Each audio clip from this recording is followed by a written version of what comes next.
Hello everyone, today I'm going to be going over how to use Boomi Scribe. And there are a few different locations in which you can use Boomi Scribe. The first one I'm going to show you is on the process canvas itself. In the bottom right corner, you'll see this wand with a few stars around it. If you just click that, it's going to pop up with the AI features that are available. Currently, at the time of this recording, Boomi Scribe is the only one available, but there will be others in the future.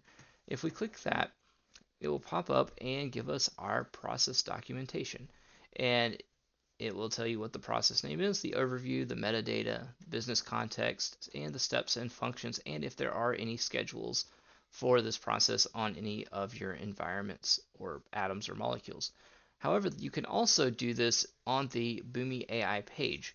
So while it's very simple to do it right here on the process canvas, you can also go to Boomi AI and you only need to say the word document process, and then if you use the pound symbol and start typing the process name, it will load a list of all your processes. And my process was named send data to MySQL.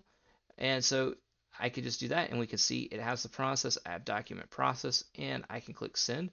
There's one other way. If you don't want to wait for that to load, you can hit the plus sign and you can just copy the URL to your process and paste it, and it will do the exact same thing. It'll drop the process right here and you'll see it right here underneath your chat prompt. So we've already got it selected. We have document process.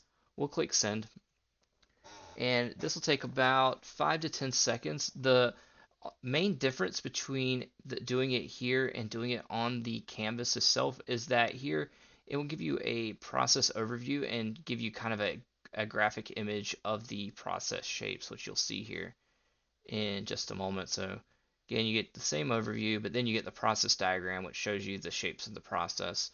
Other than that, it's going to be exactly the same no matter whether you do it on the canvas itself or here in Boomi AI. So I hope this was helpful. Have a great day.